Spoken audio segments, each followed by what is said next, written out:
नमस्कार दोस्तों, जीए डिफेंस में आपका स्वागत है। दोस्तों, भारत के लिए बहुत ही बड़ी खुशखबरी है। चेन्नई की हॉकिंग डिफेंस सर्विसेज 5 साल में 1000 करोड़ रुपए का निवेश करेगी ऑस्ट्रेलिया से अल्बाट्रोस एमबीपीएस विमान की खरीद के लिए।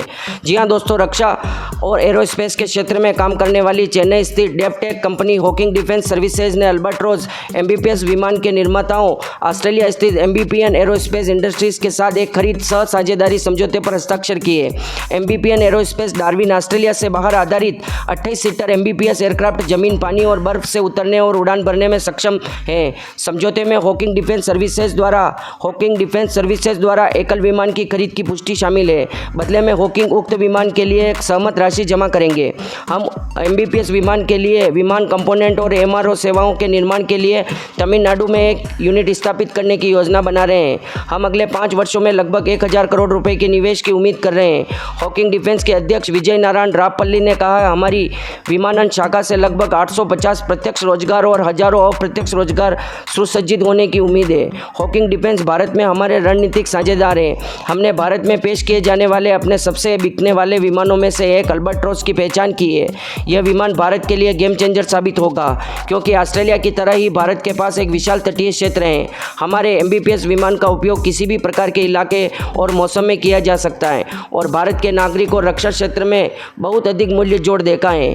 खोवा होआंग अध्यक्ष एमबीपीएन एरोस्पेस इंडस्ट्रीज ने कहा, हम यह भी पाते हैं कि टीएन के पास पेश करने के लिए कई फायदे हैं। अपनी तटीय रेखाओं के अलावा जो दुनिया में दूसरी सबसे बड़ी सरकार द्वारा हाल ही में घोषित की गई नवनिर्मित एरोस्पेस रक्षा नीति हमारे लिए एक बड़ा प्लस पॉइंट है। लगभग 38,000 इंडस्ट्रीज के अलावा राज्य अत्यधिक कुशल जनशक्ति सहित एक पूर्ण परिस्थिति तंत्र भी प्रदान करता है, जिसमें हमने टीएन को अपने आधार के रूप में चुनने के लिए प्रेरित किया है। हॉकिंग डिफेंस के सीईओ राजीव कोडियाना ने कहा, दोस्तों, एक तो चेन्नई में सभी इंजीनियर और डॉक्टर सभी प्रकार की क्वालिटी मिल जाती है। उसके अलावा वो तीनों तरफ से समुद्र से घिरा हुआ है और दोस्तों उसमें बहुत सारी इंडस्ट्रीज़ है। और अभी भारत ने एविएशन सेक्टर में बहुत बड़ी नियुक्ति की है और कर्नाटक में भी दोस्तों हेलीकॉप्टर के 1000 हेलीकॉप्टर साल में निर्मित करने के बहुत बड़ा प्लांट को निर्माण किया है। तो इससे देखते हुए और भारत ने दोस्तों 500 एयरक्राफ्ट का ऑर्डर दिया है, पैसेंजर एयरक्राफ्ट को।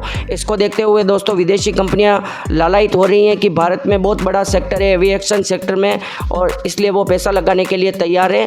दोस्तों, चेन्नई स्थित एक स्टार्टअप हॉकिंग डिफेंस सर्विसेज ने ऑस्ट्रेलिया स्थित एमबीपीएन एरोस्पेस इंडस्ट्रीज के साथ हाथ मिलाया है।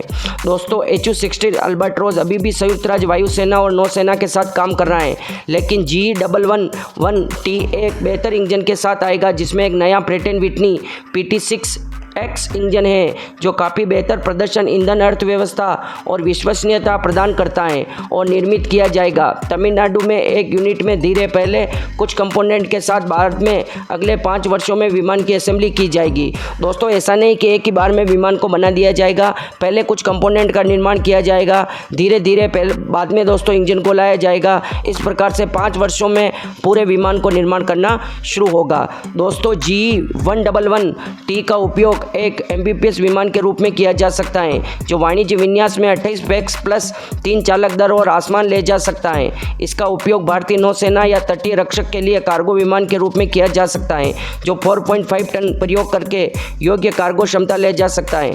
जल संचालन के लिए भी दोस्तों GE111T को एक खोज और बचाव विमान के रूप में भी इस्तेमाल किया जा सकता है, जो विशिष्ट ग्राहक आवश्यकताओं के अनुरूप मिशन सिस्टम और सेंसर से लैस 12 घंटे तक मिशन में सक्षम है। बाहरी ईंधन टैंक के साथ 20 घंटे तक बढ़ाया जा सकता है।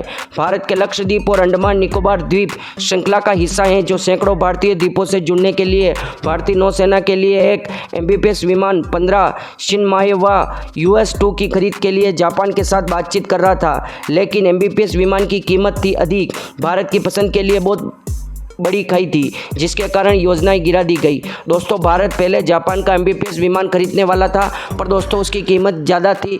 कीमत ज़्यादा होने के बावजूद वो बहुत बड़ा भी था।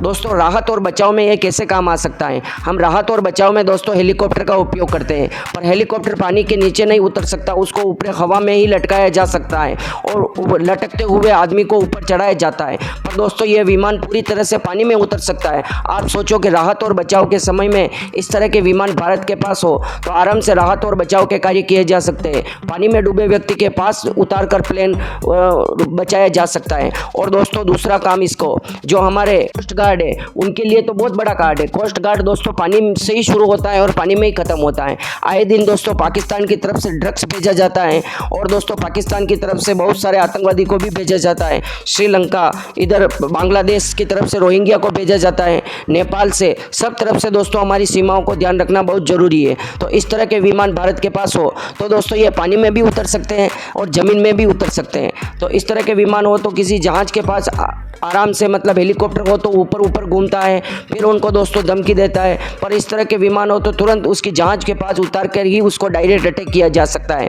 और दोस्तों दूसरा उपयोग इसको वायुसेना में, दोस्तों वायुसेना में जब युद्ध का समय होगा तो सियाचिन जैसे इलाकों में जहाँ रनवे भी नहीं है वहाँ पर दोस्तों इस तरह के विमान को उतारा जा सकता है और आराम से दोस्तों युद्ध जीतने में एक ही चीज़ बड़ी होती है। दोस्तों आपको मैं बता दूं, युद्ध जीतना आसान है पर युद्ध के समय जो लेजिस्लेटिव जो सामान होता है उनको पहुंचाना, जो हथियार होता है वो समय पर पहुंचा दे, वो बहुत बड़ा काम होता है। 1962 में हम चाइना के साथ युद्ध हारे थे, उसका कारण ये नहीं था कि हमारे पास ताकत की कमी थी, हमारे पास ताकत की कमी नहीं थी दोस्तों, हमारे पास हथियारों की कमी थी, समय पर पहुंचाया नहीं गया। अब तो दोस्तों रोड भी बन गए, ट्रेनें भी हो गई है, फिर भी दोस्तों सियाचिन जैसे इलाके में ग्लेशियर में आराम से बर्फ में ये विमान उतारा जा सकता है। तो आराम से हमारे कार्गो, हथियार और ट्रूप्स को पहुंचाया जा सकता है। और भी दोस्तों इसको पानी में उतारना हो तो पानी में, और दोस्तों ये फाइटिंग में भी काम में लिया जा सकता है। इसको जल भरने में और दोस्तों आग के ऊपर उड़ाने में भी काम में लिया जा सकता है।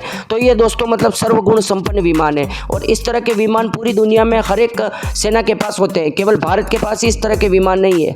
अब दोस्तों एविएशन सेक्टर में भारत ने एक छलांग लगाई है। एक तो 500 एयरक्राफ्ट का ऑर्डर दिया है, एक दोस्तों भारत ने तेजस के लिए एक और फैक्ट्री खोली है और उसके बाद हेलीकॉप्टर फैक्ट्री का उद्घाटन किया है। जब से प्रधानमंत्री नरेंद्र मोदी ने, उसके बाद पता चल गया है कि भारत एविएशन सेक्टर में बहुत बड़ा मार्केट है, तो दुनिया की कंपनियां भारत आना चाहती हैं और भारत को इस तरह के विमान देना चाहती हैं ट्रांसफर ऑफ टेक्नोलॉजी के तहत। तो दोस्तों इसमें ब्रेटन विटनी का इंजन लगता है, तो इस तरह का विमान भारत के पास आ जाए और ट्रांसफर ऑफ टेक्नोलॉजी की जाए तो भारत के लिए बहुत बड़ी बात है। आपकी क्या राय है दोस्तों, कमेंट बॉक्स में जरूर लिखिए। जय हिंद, जय भारत, जय राजस्थान।